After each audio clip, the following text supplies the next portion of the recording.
Just a bucket away. Another angry white kid. Just a bucket away. The crisis actors are here. All right, we are live. Thank you for joining December 14th, 2023. Very notable hoax-aversary, which probably explains all of the attention that has been directed at Alex Jones's recent interview with Tucker Carlson and the Vegas shooter, not Stephen Paddock, but the more recent Vegas shooter, 666 months later. Actually, it was 66 months and 6 years and 66 days. Like, it's so precise with these repeated shootings. So Vegas Strong had another shooter, but this guy was specifically an Alex Jones fan. And I'm just pointing it out that it's interesting that Jones gets put back on X.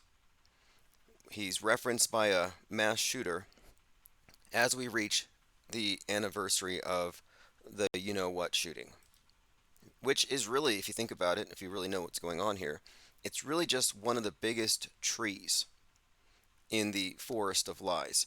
And this particular tree has been the cause of many people losing sight of the big picture.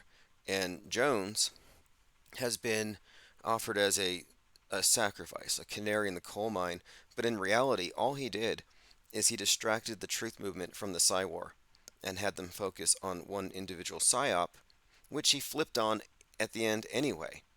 Entirely worthless. Walked everybody back 10 years. He set the truth community back, well, those who still follow him, 13 or 14 years. Even further, if you look how many of them were reaching for an exit of the world stage.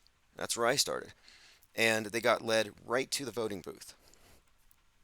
Mission accomplished. Joined from DLive by Cub Star Diana South, Frank Murr from YouTube, Dimitri 101, Zin Valis, Celestial Wonders. Oh, by the way, we're on Rumble. We're also on Rumble now. If you want to listen or watch at Rumble, just go to ips.monster. I added it to the list of links, and I put it in the live stream notifications. Jungle Jim says, long jury day, going to be made right with a little deprogramming. Yeah, exactly. We unplug from the 24-hour news cycle of emotional abuse, and that is what it is. If you're plugged in, tuned into the now, paying attention to the current thing, if you're crying about the current fill in the blank event, whether it's terrorist or shooting, whatever, if you're actually attached to it and you're believing it and responding and listening to politicians before you've had time to assess the facts, then you've overreacted. In fact, I would say any reaction is overreaction. And when you really think about, like, if you really look at this objectively, if you go back in time, 9/11, 2001, 8:46 a.m., if you knew what you knew now, your response would be to chill, relax, roll a spliff, drink something, have a drink. You wouldn't be running around in a tizzy, ducking for cover because of terrorists hijacking planes. But at that time, we didn't have that kind of insight, which left us vulnerable, and we had to respond. We had to react like everybody else because we were uninformed and then misinformed. We are informed here. So you're not going to get any reaction out of us, no matter how many buildings you pull down, how many space needles you nuke, no matter how many psyops you drop in rapid succession. We're too objective at this point. This 10-7 thing really, I think, broke any confidence I had that they would ever up their game and become undebunkable. Because they brought around these hyper-realistic surgical training dolls that bleed and breathe, and then just dolls in general, rubber dolls. But no, we have not seen any improvements since we've become critics. Specifically the space program. They've become worse over time. And I thought maybe China's going to beat us with special effects. Nope. They're a step down. India, joke. The worst lunar rover selfie is from Israel, which it just looks so rudimentary. It hasn't aged well. The CGI doesn't age well. They should have stuck with more organic or rather, they should have stuck with more physical effects and models instead of moving into pure CGI, which is just evolving too quickly. Peace Circle 360 over at Twitch. Thank you for joining. Cheesy Cool is here. Reverse History, the HBIC, Mango Penguins, Into the Beyond. Okay, we have a pretty good grip here. Yeah, follow the money. Who made money in Israel and Hamas, this conflict and this war? Well, right-wing pundits, left-wing the media, they make money in all this stuff, obviously, ad revenue. But whoever manufactures the simulation training dolls, they've been raking it in all year. In fact, many of those were sent to Ukraine. I'm like, that's weird.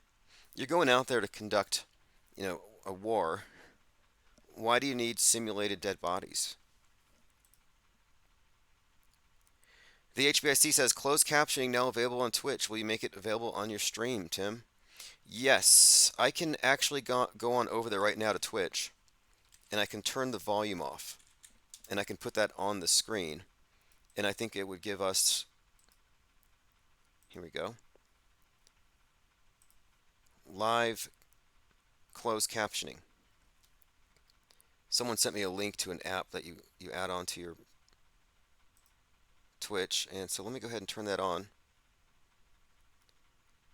Pretty soon we'll have everything up here upgraded and standardized. Today we moved into Rumble.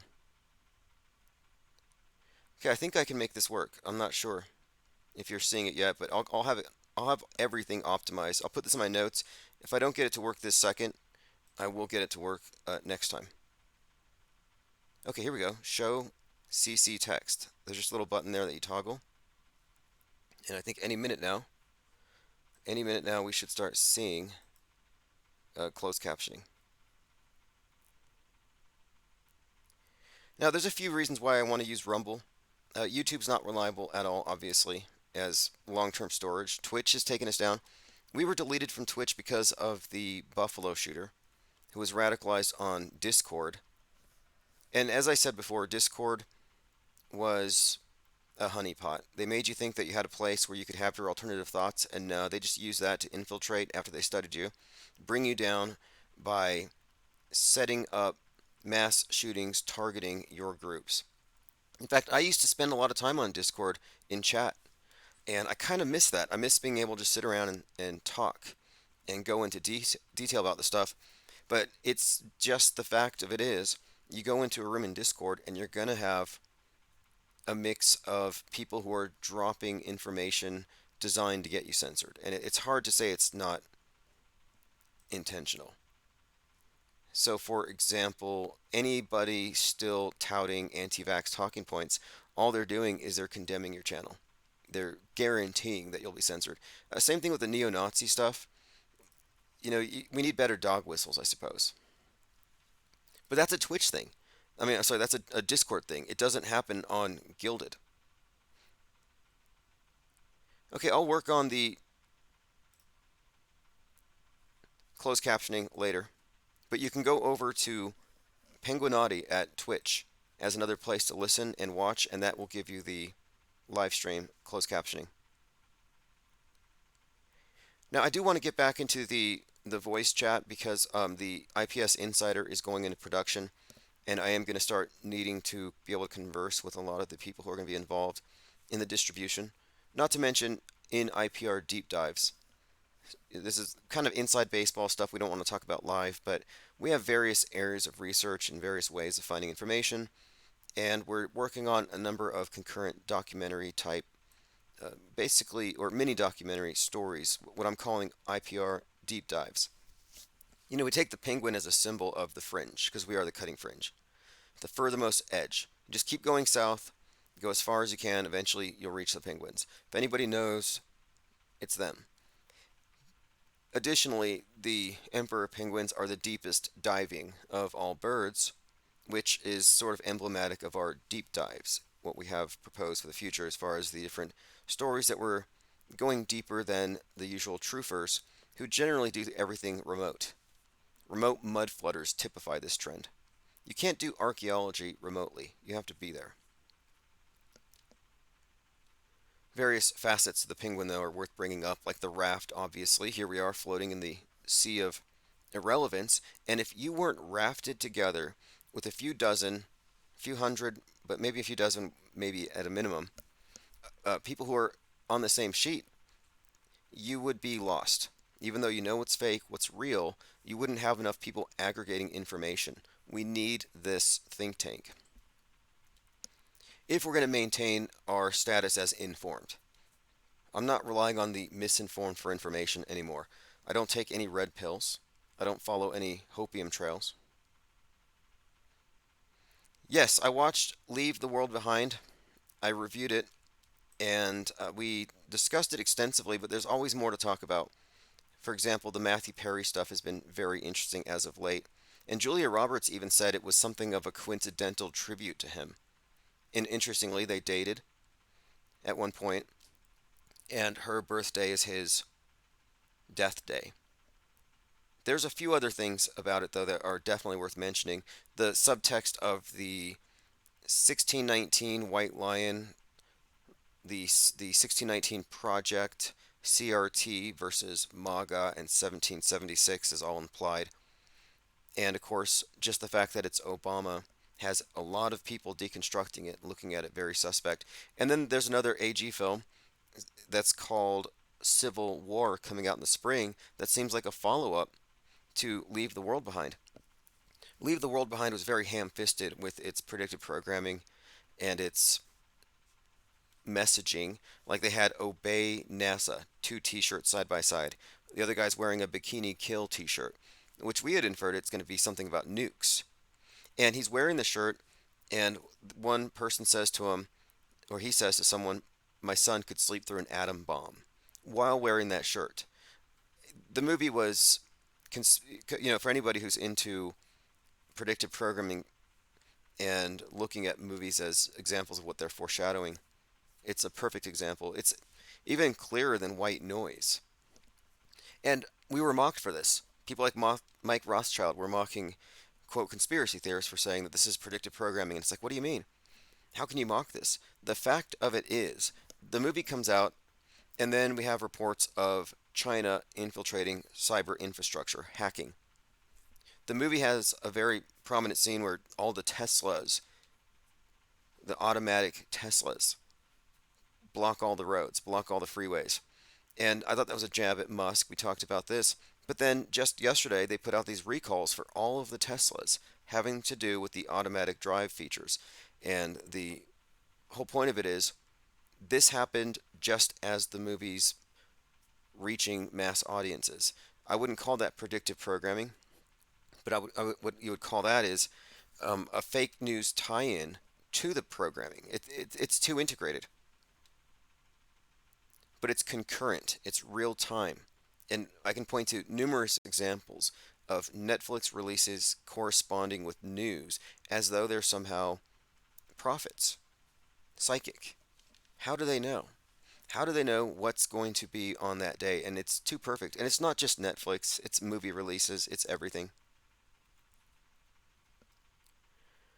Demetria 101 says Obama's appearance today mirrors his cartoon in My Pet Goat. Yeah, and we'll continue to look through Leave the World Behind. There's quite a lot more worth looking at within the whole thing, and I kind of suspect that the finger can be pointed at the white nationalist, and that the Kevin Bacon character represents the prepper, white nationalist, domestic violent extremists who want this to happen. They're accelerationists, is what you call them. And the accelerationists believe that, and this is the Turner Diaries too, what motivated McVeigh, is that they need to go ahead and bring about the end, bring about the apocalypse. And it's all very much tied in with Waco, which radicalized McVeigh, which radicalized Alex Jones. And interestingly, the numbers are still, I don't want to get too far into it now, but if you remember, Waco was raided because of weapons violations, 1.6 million rounds. 1.6.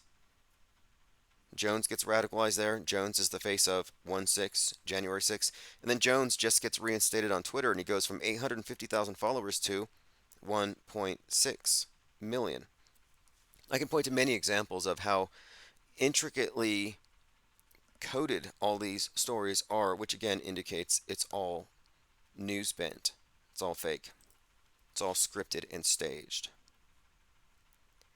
Okay, let's continue through your comments.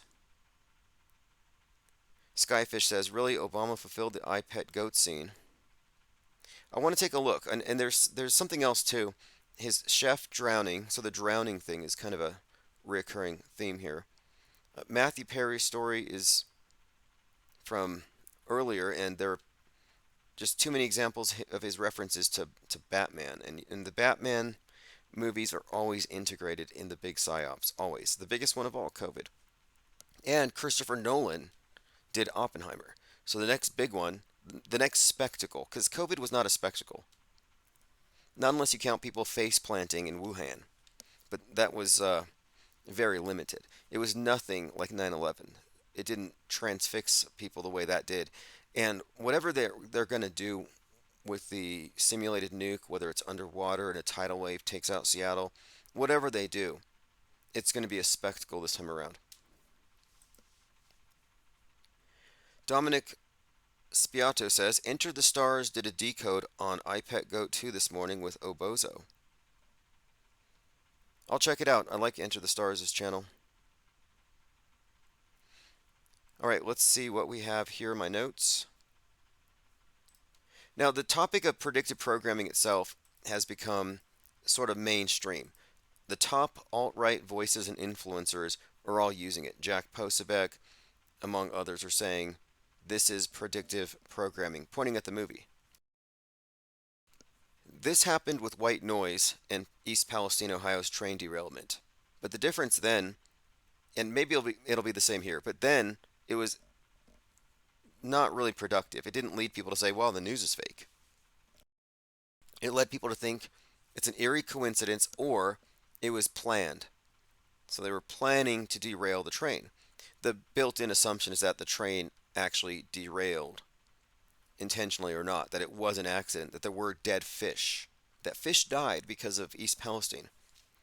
And people are like, you don't believe there were dead fish? I'm like, well, no, I mean, this was an environmental scare, toxic airborne event caused by Trump and deregulation because of greed.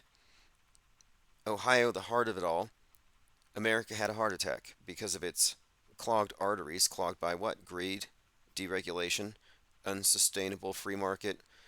We're looking at an anti-capitalist narrative built into that whole story, how freedom is toxic, basically. But that example of predictive programming in a movie, a movie, life imitates psyops, but it's like even CNN noticed it, and they called it a coincidence. I'm like, well, when does it cease to be a coincidence?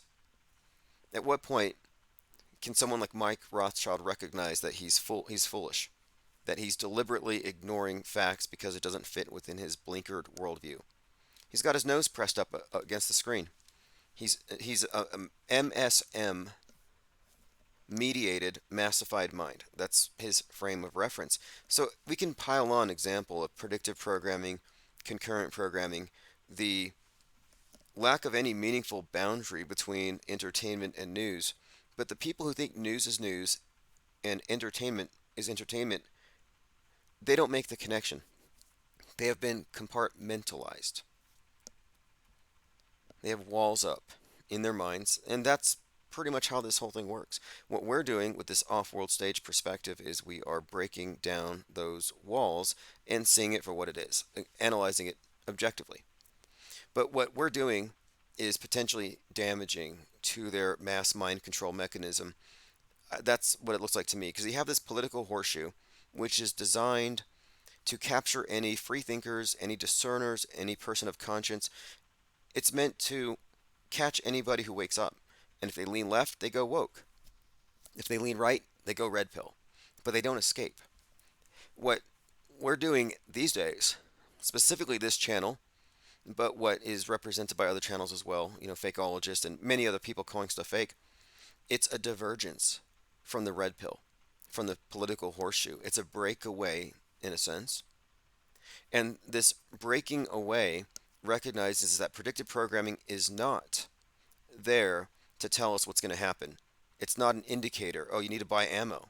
If anything, it means buy popcorn. So For example, someone had commented, predictive programming has now hit the mainstream. IPS was years ahead. And what I'm saying is that we're still ahead because the people who are now talking about predictive programming still have one foot in the matrix. They still see it as a prediction of something to come. And what I'm saying is it's merely conditioning for an incoming PSYOP. It's PSYOP reinforcement, not a foreshadowing of real events. So again, if you're reaching for ammunition and not popcorn, then they got you. They got you putting their internalized model over the real thing. You're now subjective instead of objective. Your senses have been filtered through the screen, and that's where most people are. So when people are arguing from the other side of the screen, I just have to, these days, call it out. Are they death clingers, body clutchers? Do they have fake blood on their hands? Are they carrying water for the MSM? Are they guard railing? And in most cases, they may not know that they're doing it. Going through some comments. Here we go. Someone says the 2011 tsunami on 311. Yeah, that was the Fukushima, the original 311. And I think it also had that tsunami was, I think they just call it 311. They actually, like we call what happened on 9/11, 9/11. Well, their 311 was a tsunami. Skyfish says it would be great to hear between you and Christopher Knowles. Have you heard of him? Yes, I've definitely read through a lot of his blogs. Let's see what else we have here. I'm going through your comments. Give me just a moment. Catch up. There's a lot of people piling in here.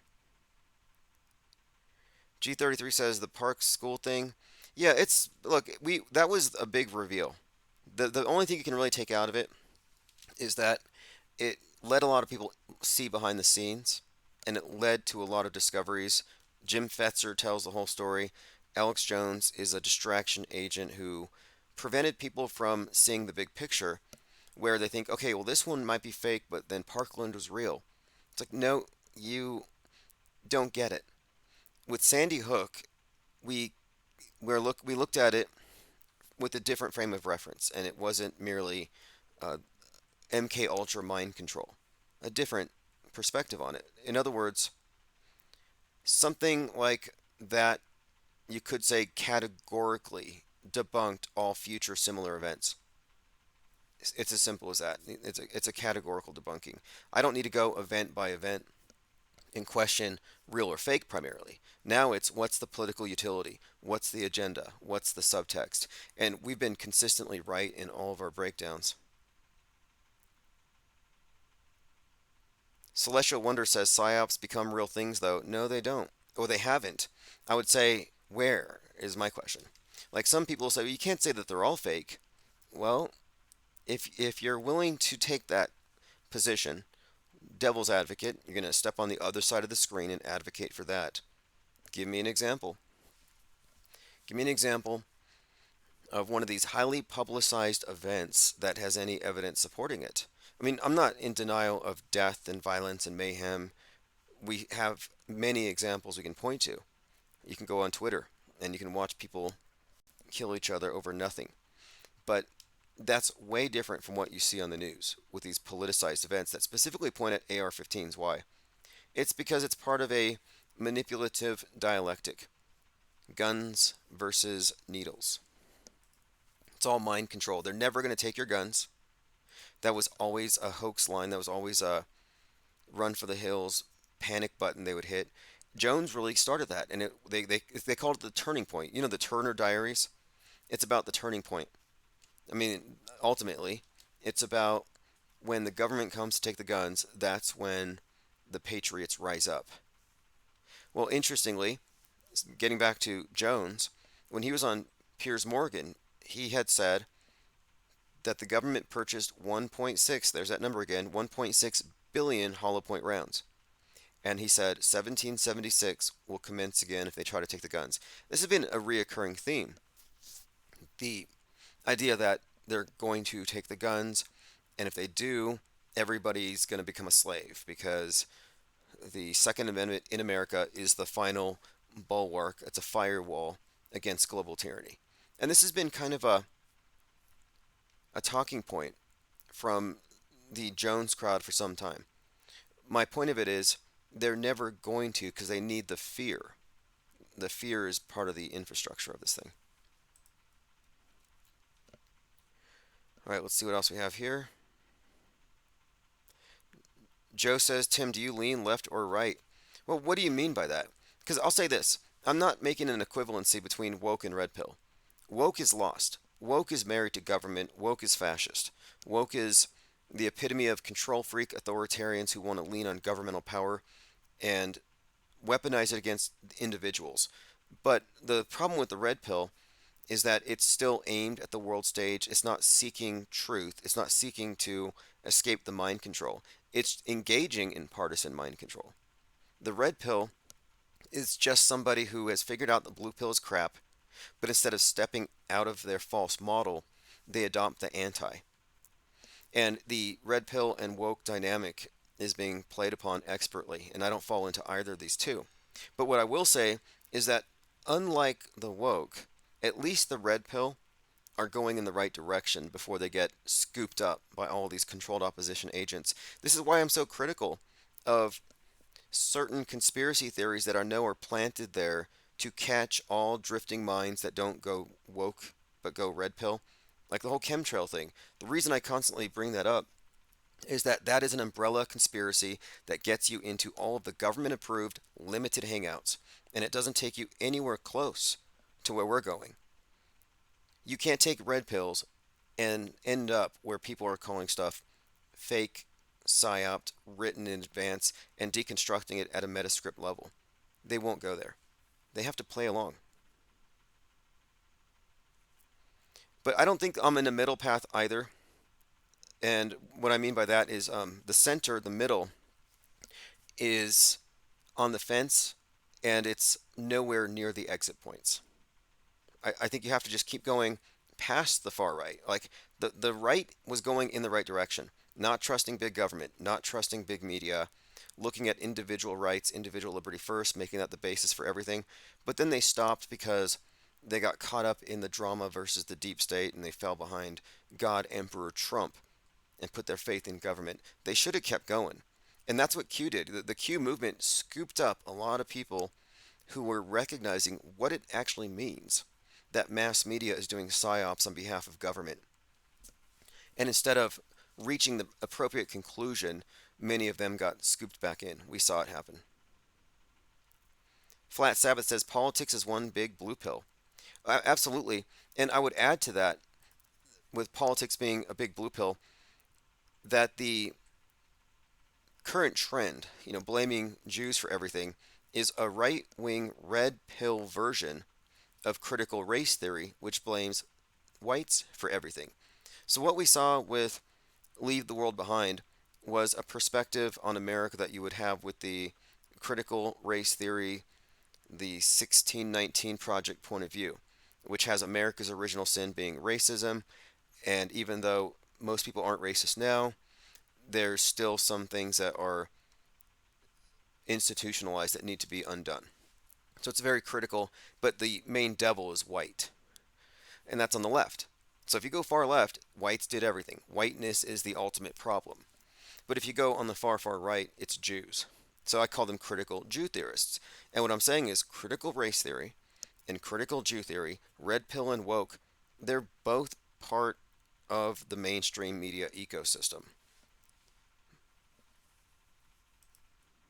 They're not leading in the direction of truth. They're leading in the direction of divisive politics, the whole thing of the perpetual war, which was mentioned by George Orwell. And we're living in it. We're living in the perpetual war.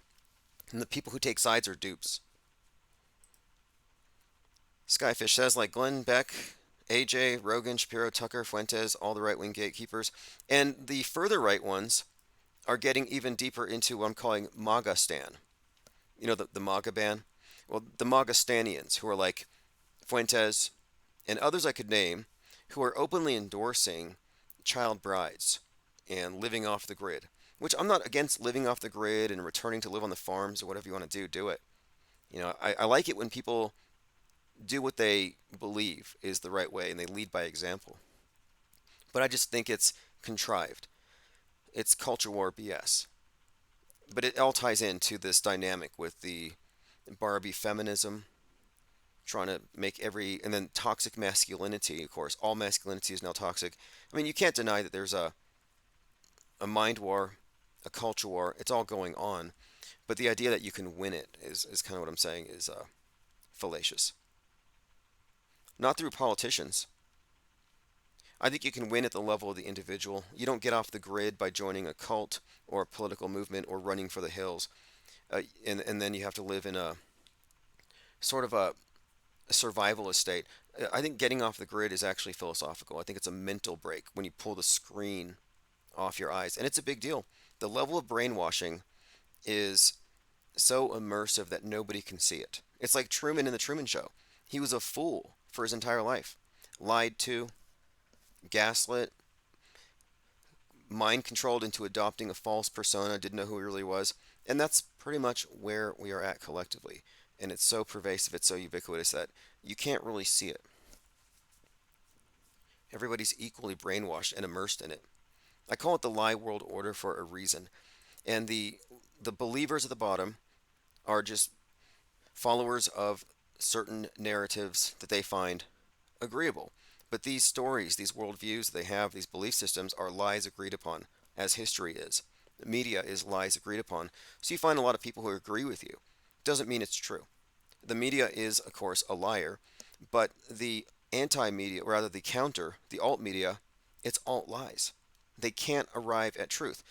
Getting back to the hoaxiversary, the insights that we gleaned from that event and many others, at a minimum, it tells us that we've been under a spell, that we are actually being psychologically terrorized. And that is a game changer. And so called truthers who don't take that into account aren't going to ever arrive at the right conclusions. It's the same problem we have with the flat earth and globe earth debates and why it's futile.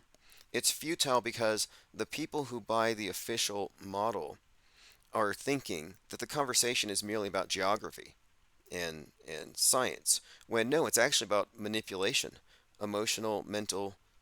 It's about mind control exercised through mediation. And so if you don't include media, which includes movie magic and, of course, psychological manipulation, then you can't have an intellectually honest discussion on the topic. Let's see what else we have here.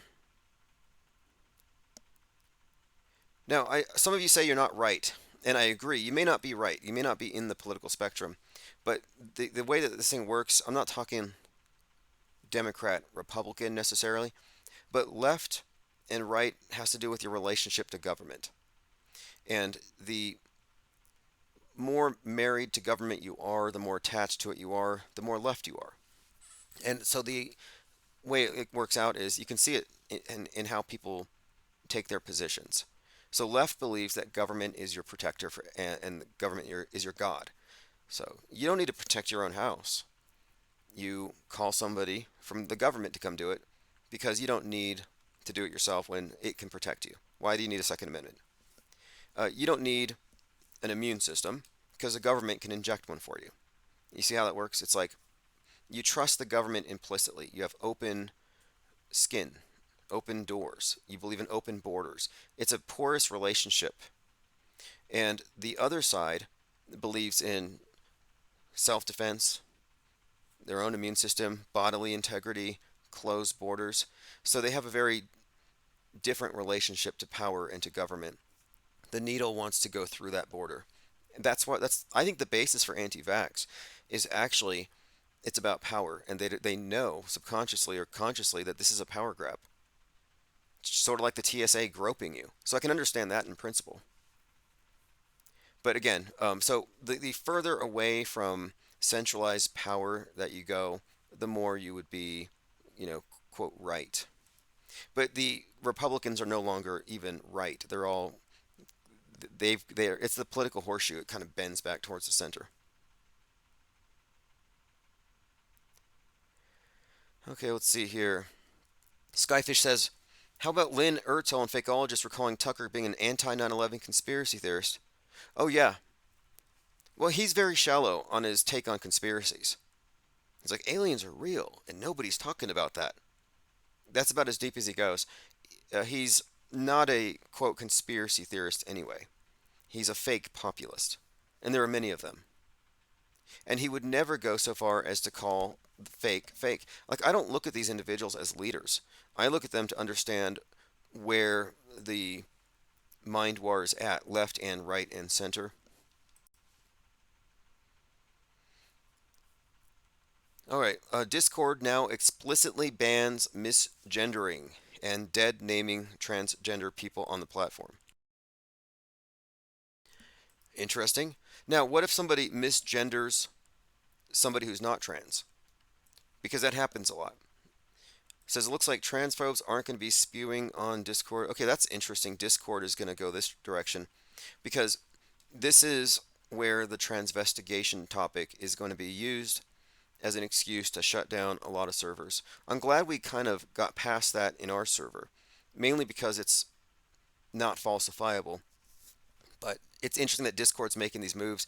They're going to go genre through genre. Soon they'll ban flat earth talk or being critical of climate change theory.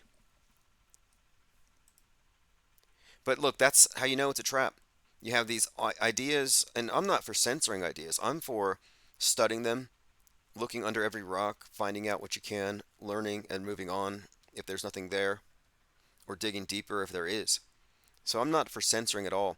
But what happened is they took all these topics that are non-mainstream and they put them into alternative platforms, and then those alternative platforms eventually all betray the people who are there exchanging ideas.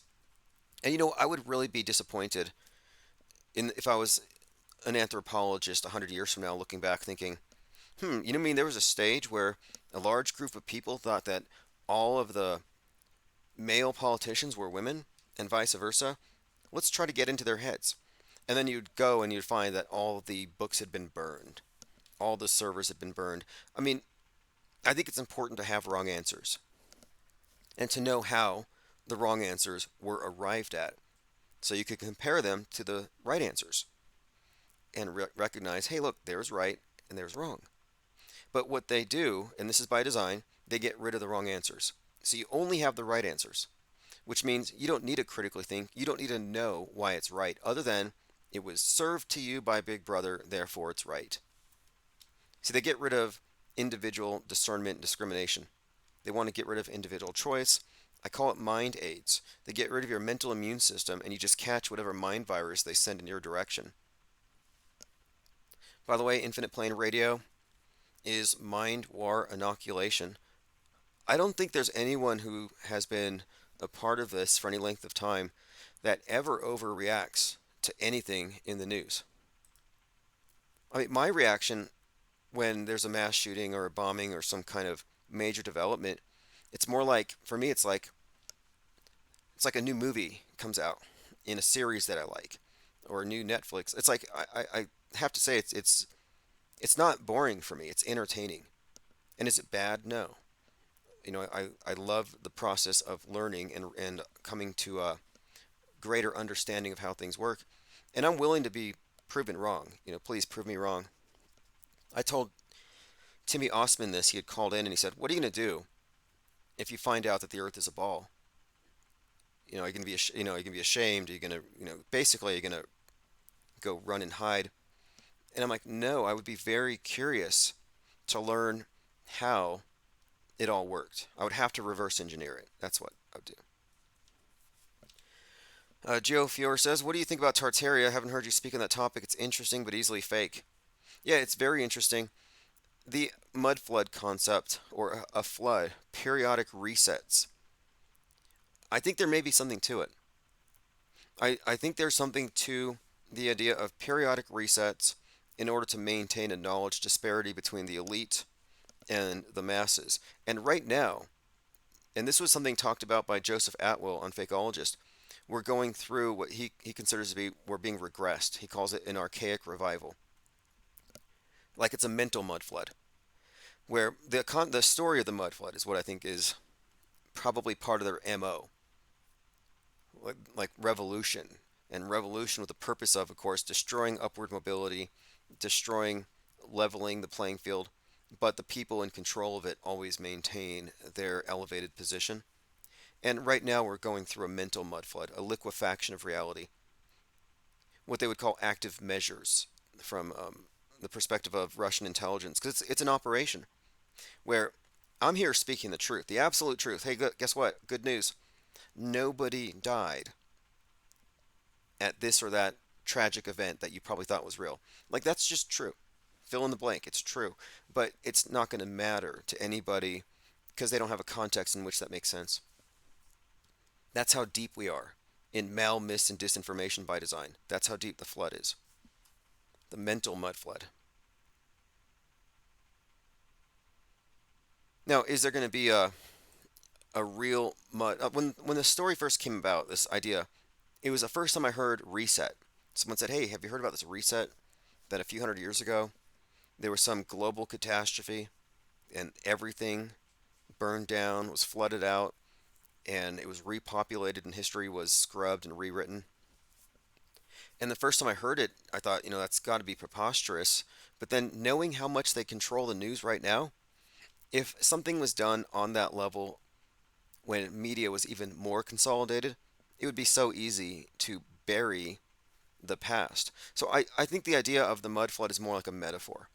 Like, we do have layers of buried history, buried histories, but it's not literal levels in the dirt that you could dig and uncover the past. But I don't know. I mean, there's some other fascinating things to this. Like, I was watching this series called, I think it was Chronicles of Shannara, based on a series of Terry Brooks fantasy novels.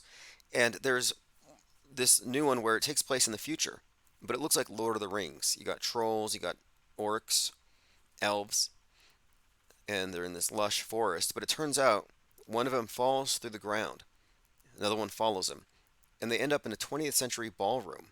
So they're in the future after we have destroyed everything, nuclear war, and there's been some kind of overgrowth where the 20th century is literally below the ground. There's even kind of a little joke in there because one of the characters sees an image of man on the moon and they laugh and say that never happened. But the idea here is that if there was some kind of technology by which they could flood everything and literally bury us and build on top, would they? And if so, if it's been done many times, yeah, that's kind of a. Well, I mean, look, again, it's consistent. It's on brand. Noah's flood, or Noah's Ark and the flood, global warming, flood. And what if there is something to it? What if there are periodic catastrophes and they're getting ahead of it so they can blame Republicans? Regulate us.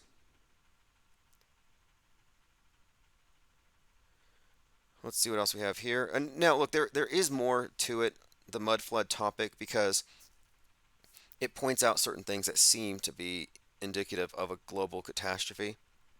It's just not all that implausible in my view. As far as basement windows being proof of a recent flood, that could be misdirection. But I like the area of research. I like how the people who are into it are really immersed in architecture but it's just the point of it is they lose me when they leap to explanations for things that they don't have, like arguments from ignorance, arguments from incredulity, and the insertion of what's tantamount to magic.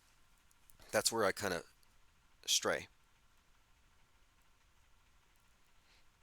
But the reset thing, however they do it, is real. We're living through one now. And it's both sides. You got Great Reset, Great Awakening, and we're also living through this New Age, I guess, precession of the equinox is what determines this. But, we talk about the scripting of the news on the micro level, the microcosm, your local news, the everyday news, the 24-hour news cycle. But on the macro, the news bent level, it's decades. But even bigger than that, if you look at the mystery schools, the cults, and who runs this place on this astrological clock, they're planning things at the level of aeons, what they call them. So we're talking about the meta story is quite literally told in the stars. And that's what it means when I say we're in the age of Aquarius, the water bearer, the dumping of the water. And it is explained to me that the water symbolizes information. We're in the information age. And I think that the information age sounds like a good thing, but the way that it's being contaminated and manipulated, if anything, it is the mental mud flood. This is the reset. The HBIC says, have you watched the series Murder at the End of the World on Hulu? Climate change, smart cities, pretty good so far. Haven't seen it, I'll check it out. And if you find the mud flood topic interesting, you have to see at least the first few episodes of the 100. Because one of the threads with the whole mud flood topic is that when everything is wiped out, you still have some of the old infrastructure, but they need to relabel it. So the idea would be like some of these buildings we see, like the Empire State Building, were actually from a previous civilization. They just put new signage up. But that the repopulation is done by children who are brought in by train, orphan trains. Well, if you look at the movie The 100, it's about a post-nuke apocalypse Earth where everybody's dead because the AI god or the AI government decided that we were a nuisance, that we had to be depopulated because Gaia wanted to reduce our population, but that the repopulation was being done from space arcs. So you have these space arcs full of babies grow up when they're 18, they go down to the Earth, so like orphan trains, and they reboot everything. But this time they're not going to have all the technology that brought them down in the first place. So one other final point on this topic is that if true, then the people that run the place, the power elite, would be centuries ahead of us in technology, and they're just playing with us. Just like the movie The Village and the elders, who know about the 20th century, who know about cars and planes and modern medicine and modern technology for communication. They know about the internet. They're modern. But their children are living in the 18th century, in a little commune, and they believe there's monsters in the woods and they can't leave. So I'm thinking elders in the village would represent our elite. And we are the ignorant children in the village who are told that you can't go beyond this boundary. And the boundary is mental. I mean, maybe it's physical too, if there's any truth to the idea that they've lied about everything, including the shape or how many land masses, who knows what. But they're not allowed to leave their village, and we're not allowed to leave our mental, internalized representation of the world, which is the village. This is why they're getting into thought crimes, mind viruses. This is why they're about to shut down the internet and implement some online version of a lockdown. And the argument is people are catching mind viruses and popping off, getting violent. In fact, what's interesting is the guy who's directing the guy who directed Civil War directed 28 Days Later. 28 Days Later is about a rage virus. And the shooter, Robert Card, who shot up the bowling alley and a couple other locations in Maine a couple months ago, this was someone who was radicalized on Twitter in a bubble. He caught a rage virus.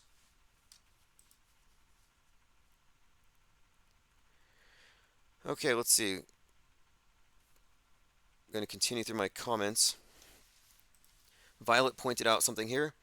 Copenhagen, Berlin, December 14th from Reuters.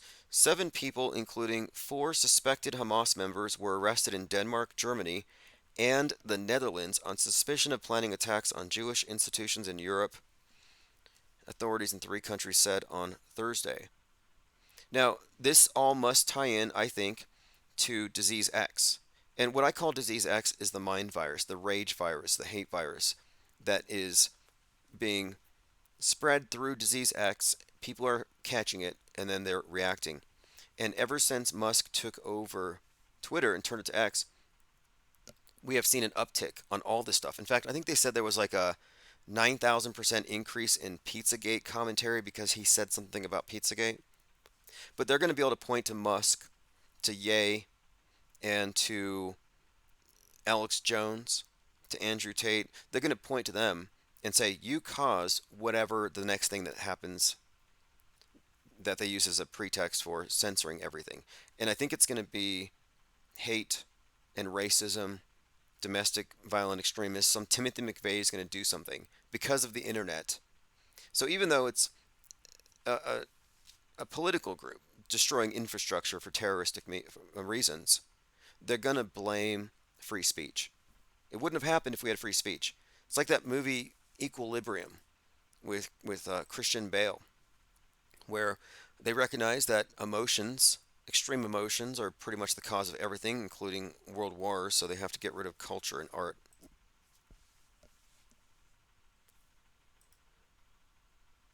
Mike Rothschild tweeted this: "The elite authoritarians who want to take power and crush their enemies don't use predictive programming and subliminal messages to tell you their intentions. They just openly and plainly tell you."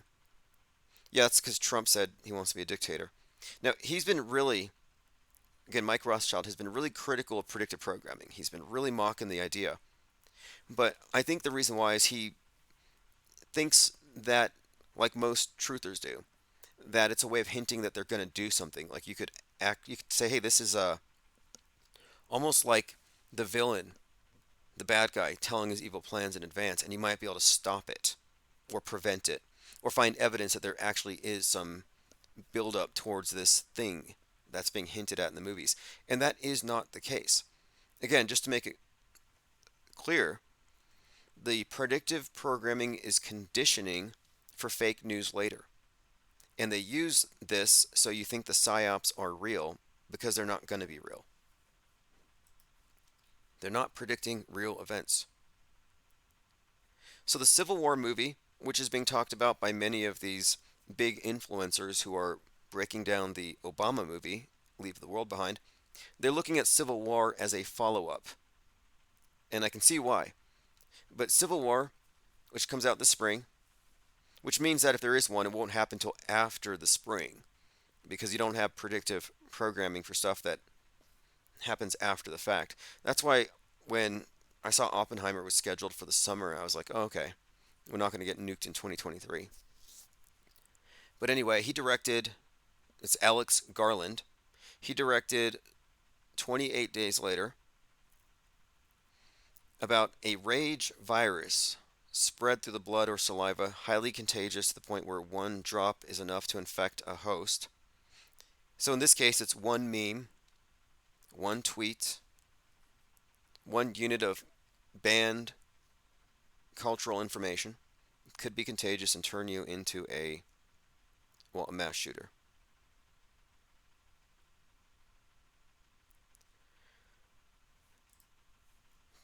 Now this might be a bit of a tangent here. We'll get back into this. Just too many of these characters, like this one, Jack Posobiec. This is predictive programming.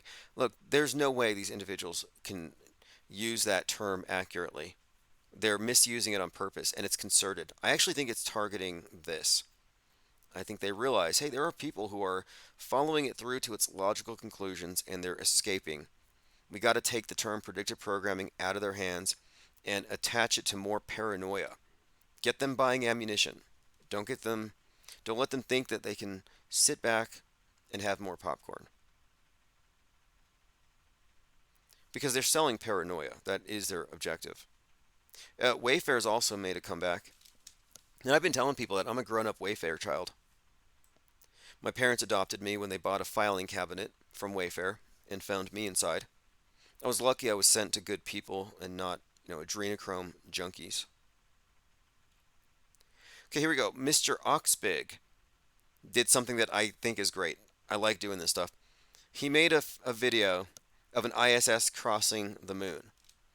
And 100% of the people he's shown it to have said it was real.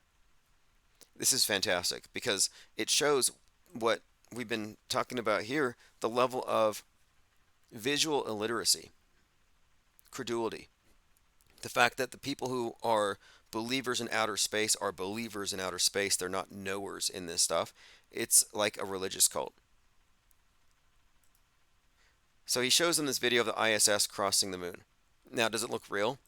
Well, it doesn't look any faker than what NASA shows us. If your standard of evidence is it's on the screen, therefore it's real, then it's real, I guess. Now, the way he did it is interesting. He talked about it. He actually did a time lapse of the moon going across the sky and had a stationary outline of the ISS. But my point of it is, it has fooled everybody. Like, well, no kidding. These are the same people who thought that the slice of salami was a star 4.2 trillion light years away. He said, I sped up a video of the moon I shot with a static PNG ISS sticker slapped on it. Took me less than 1 minute and $0. And then he brings up others. This is great. This is where we need to go. I don't think you can have an intellectually honest debate about NASA or the shape of the world or any of this stuff unless you account for special effects, animation, green screen. In other words, cinematic fakery. There's so many great examples that are just popping up. This is great. And it goes back decades. You could look at this thing as a 25-year blooper reel. Scientist apologizes for photo of sausage that he claimed was a star. And Mike Oxbig said accurately, they will believe anything presented from an authority figure that tells them it's real. Why? They do not think for themselves. And they don't. Look, this is the thing. There are selective times where people switch off and don't think for themselves. They outsource. One of the best examples in recent uh, years has been when Mark Cuban, billionaire, was openly crying about blue checks that anybody could buy. He's like, oh, the poor people, the peasants can buy blue checks? How do I know who to follow now? He's lost. No blue check. If you're a skeptic, you have your own blue check. It's internalized. Paulie says, I think they repopulated the world after the last reset with Wayfair kids. Yep, the AI orders a bunch of them. Oh, that's a good point. Talmanoid3 says, in the movie 28 Days Later, they enraged the monkeys by making them watch the news. So there's some irony in that the monkeys are watching the news of human beings because it's a window to the world. And the monkeys are like transfixed by how violent and terrible we are. And they become violent. Like, wait, the news is fake. We're not that violent. It's not really a mirror. It's a funhouse mirror. It's a lie to make you hate yourself. To commit you to this ideology of self-loathing and really humanity canceling itself, environmentalism. Now you have a carbon footprint, an original sin, and you'll never make up for it. You're a walking tumor on the body of Gaia. You should feel bad. Like, that's kind of the underlying messaging. But the irony of it is that you do have news media, news articles, where they have actually admitted in many places that watching a lot of traumatic news is bad for your mental health. That you can actually experience some negative psychological ramifications for absorbing yourself in the news. But the thing is, it's only if you believe it's real. If you think you're looking through a window. If you don't think it's real, just like when you're watching movies, you don't have the same response to it. You don't feel the same stress reaction. So that alone means you could argue that mass media is psychologically abusing people. And I would say it is. In fact, I think there's a very specific way you could describe the method by which mass media emotionally and psychologically abuses people. Gaslighting is a huge part of it. And gaslighting ultimately creates apathy. It erodes the person's ability to decide if something is real or not because they just go with whatever they're told from their authority figure. But I think it's somewhat interesting, though, that the fake news is actually causing trauma as though it were real. Sort of like how after a fake shooting, no real blood, no real tears. But then the next day you have a candlelight vigil, a bunch of people crying. Then you have the Red Cross taking blood. So you get real blood, real tears out of a fake event. Well, as a real blood sacrifice. You really got something out of it. The mass media is also a vampire, if you haven't noticed. A literal vampire, a blood-sucking vampire.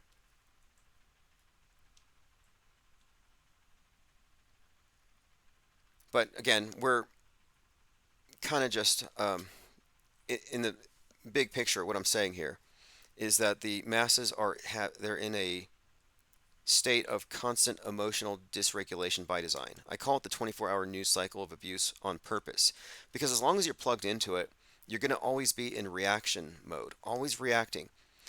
Whether you're angry because you've been provoked, or you're scared, or you're paranoid because you've been terrorized, it's always that up and down, and you get addicted to it.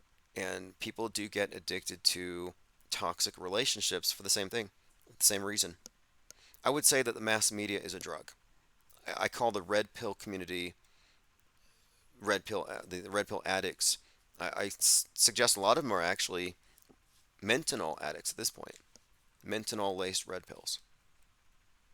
But there is this relationship between drug dealer and addict when it comes to media. Look at doom scrolling or hope scrolling. Doom scrolling and hope scrolling are the same thing. Doom scrolling is just this constant doom, doom, doom. And on the other end, you have people who are like the JFK crowd, looking for hits of hopium. All right, let's see what else we have here. Lean Dion says MSM are the terrorists. Yeah, absolutely. And let's say, for example, that one of these copycat shootings was real. You could argue that they were radicalized by the mainstream media with their propaganda. So it's like the agitprop creating a real killing. Who's got blood on their hands? And yeah, you could make the case that the mainstream media is a terrorist because they're implementing the terror of gods, weaponized superstition. We're in a very superstitious age. And this is why I am so outspoken against a lot of fear porn, sky phobia. If you're scared of the sky, there's a, in my view, there's a lack of objectivity. It's a superstition. Like there's no dragons at the edge of the world. There's no reason to think that the sky is going to fall. I was always against that. The doom sayers. I met one at one of these conferences I went to, and he said to me, "I believe we're in the end times. Do you?" I'm like, "No, I escaped that. I escaped it with climate change. I recognize that just as they want to constrain you geographically, whatever the shape of this place or the size of it, they are acclimating people to lockdown culture, smart cities. So they're reducing the size of the world, your space, but they're also reducing time. They want you in the end times, and it's never going to end. None of the end times prophecies ever come true. The aliens aren't coming. I'm sorry. The best you're going to get is a paper mache alien, a paper mache model. It doesn't end because they always need you, basically in a state of expectation and dread. Like their fist is raised. They don't have to necessarily do anything. And there's a lot of truthers out there who think it's gonna get real. It's gonna go down. You shouldn't relax. And like that's the whole point of the programming. To have you in reaction mode. To have you frantic, stocking up on storable food items. So insecure you're ready to eat your neighbors after 6 weeks of lockdown.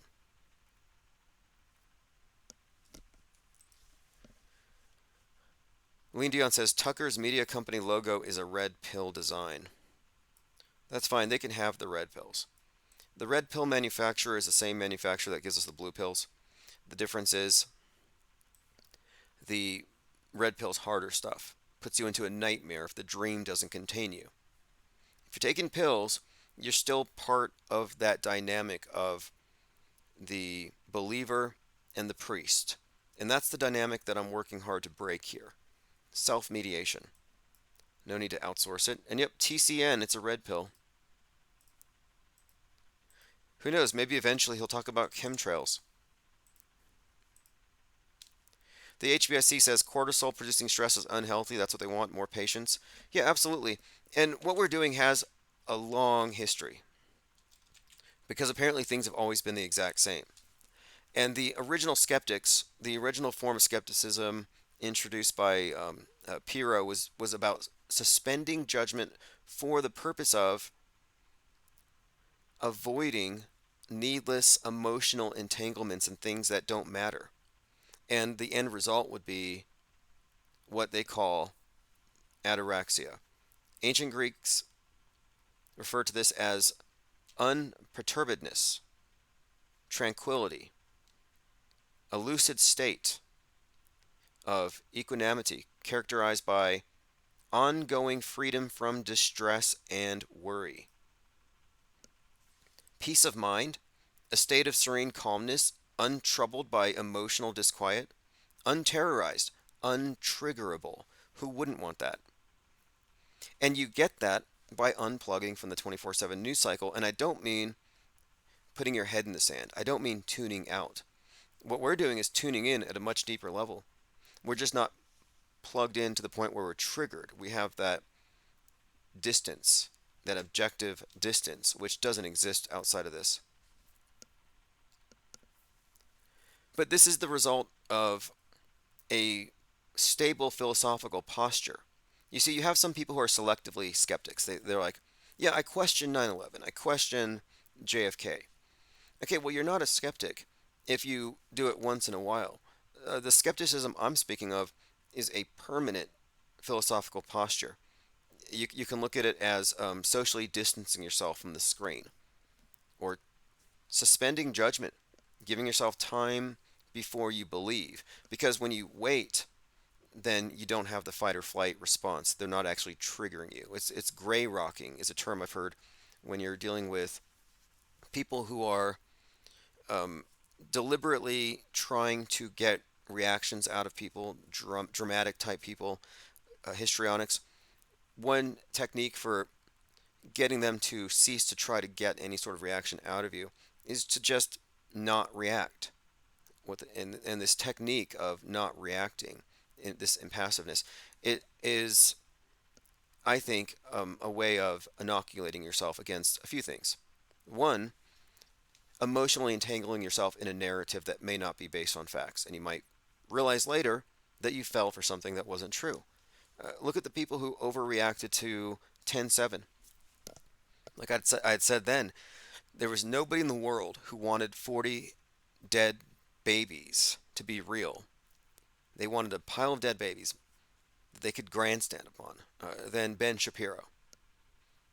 And when that story was questioned, it kind of took the weight of it out of it, the atrocity out of it.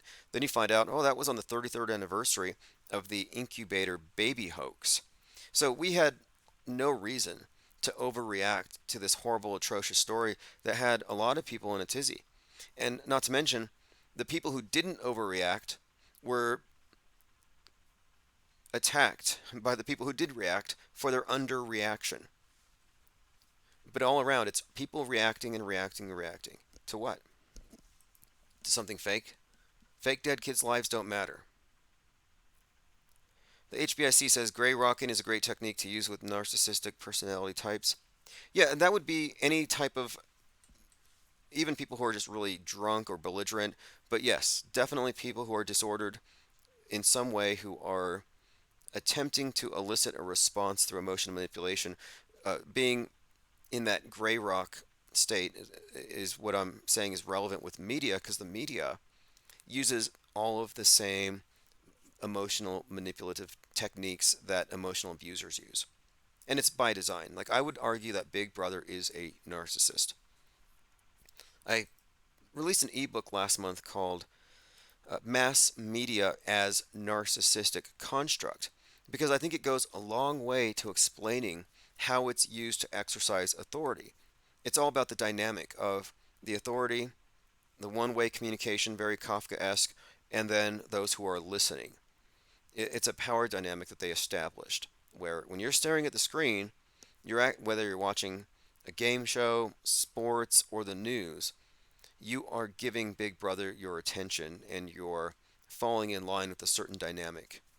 If you think it's all an accurate reflection of the world, if you're entering into its world, if you're conforming to the massified mind.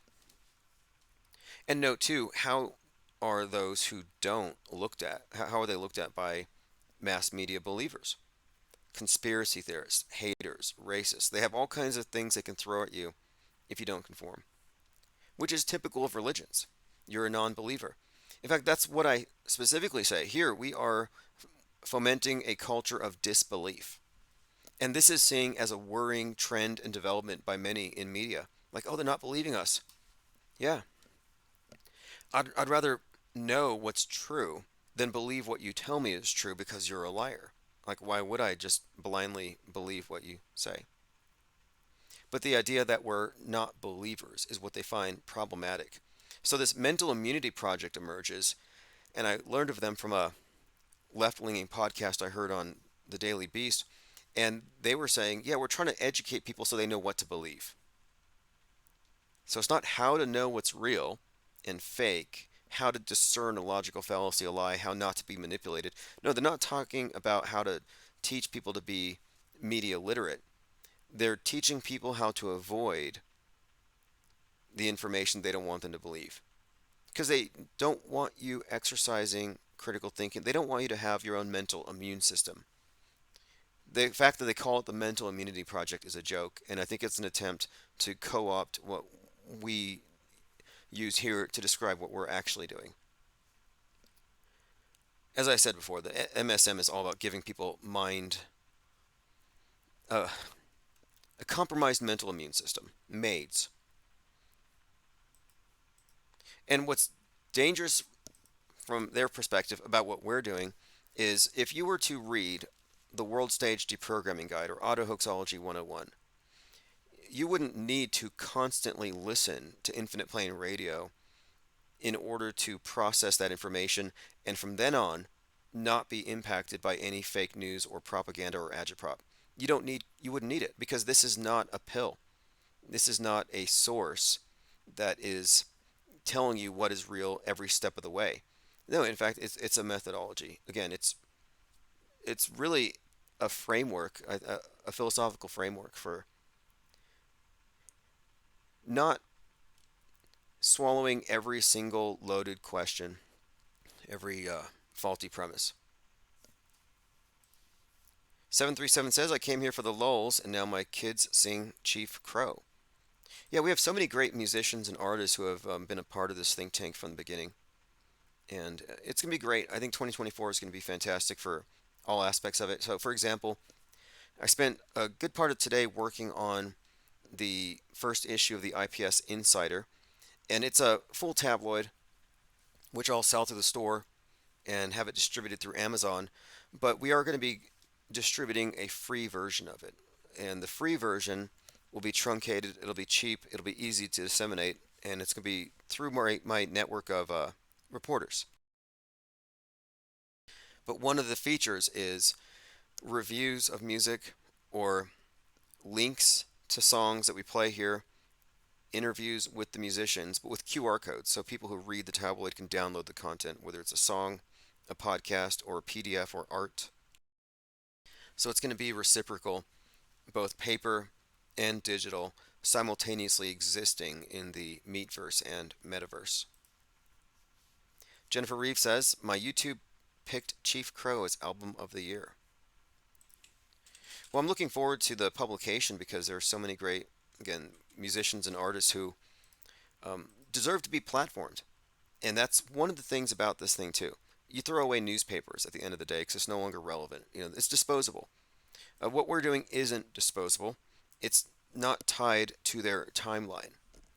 And you would be able to pick up an old issue, looking into the future, and you would be able to still download all these links, these songs from these links. Like, it's going to be a living, breathing tabloid very soon. What I call the sheets from Men in Black, when Will Smith and Tommy Lee Jones are walking down the street and Jones's character says to him, we get our information from the hot sheets, and he brings out a tabloid, and Will Smith's incredulous.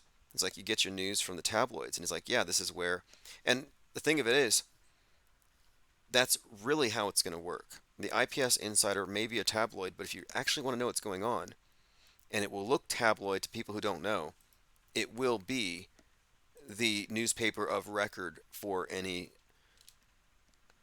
truly objective media deconstructionist, auto hoaxer, or fakeologist. All right, this has been great. Appreciate all of the comments.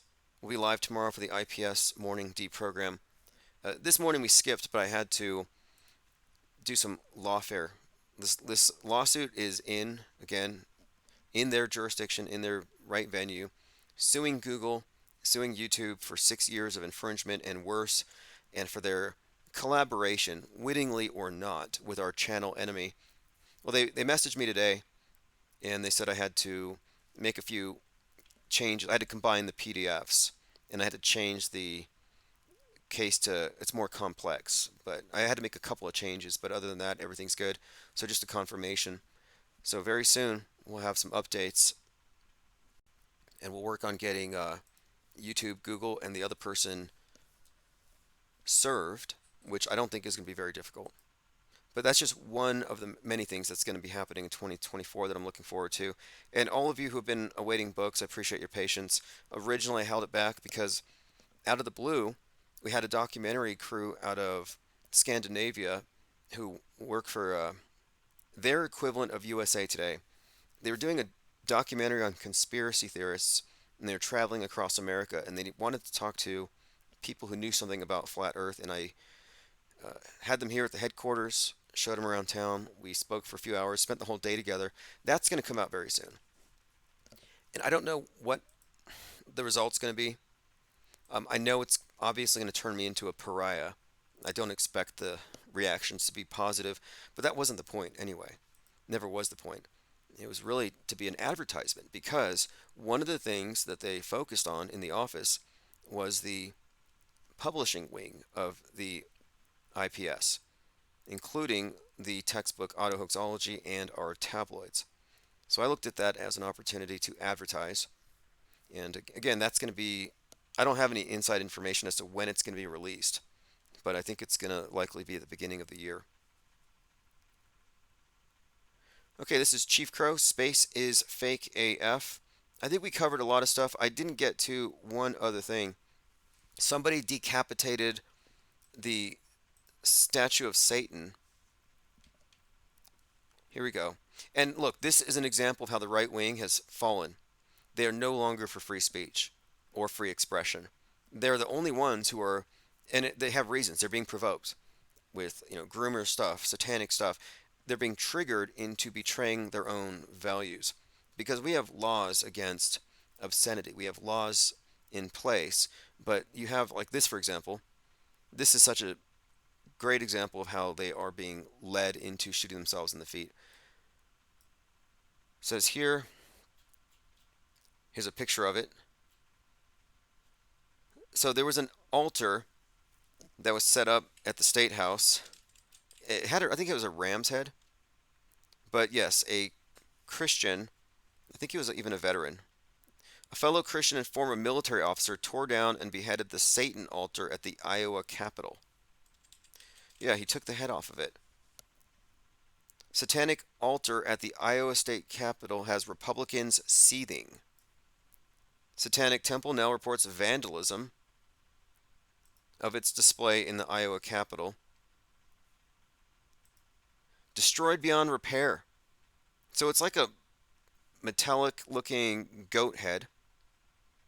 And it says here that their statue depicting the pagan idol Baphomet has been destroyed. This morning we were informed by authorities that the Baphomet statue in our holiday display was destroyed beyond repair. Didn't take very much. Kind of like the Georgia Guidestones took a cherry bomb. I think they're overreacting. I think you could make something even better than this. It looked like some cheap Halloween store decoration. Despite the destruction of their Baphomet, the Satanic Temple has maintained their display. It still has a small altar with the 7 tenets of Satanism. We're proud to continue our holiday display for the next few days that have been allotted. Yeah, it's worth remarking here that the Temple of Satan doesn't actually worship Satan. It's literally a leftist thing. It's a leftist provocation, and they fell for it. All right, thanks for joining. I have to go back to the 24/7. This is Space is Fake, and we'll be back tomorrow morning.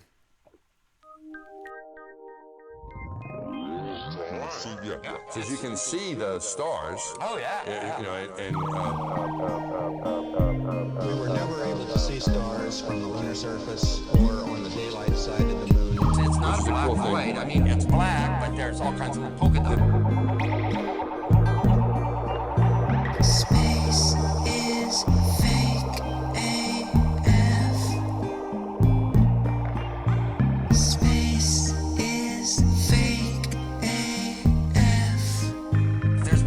stars. You can see planets. You can see moons. You see the gas. It don't matter, said the sky was not the limit. He fly to the moon in another second, but we haven't been back since 1972. Destroyed all the papers and blew up the Challenger crew. Except for the twinsies, space is fake AF. Space is fake AF. Look out into deep space away from the sun, it's the darkest black you can imagine. Hey, space boy, you broke my rocket man heart. Where are the stars? Is it bright or is it dark? The vacuum of space, oh the tomfoolery. What happens if you get a leak on that? You have a leak.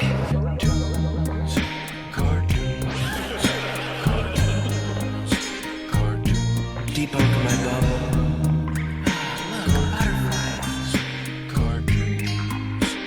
It's hard to comprehend. Space is fake AF.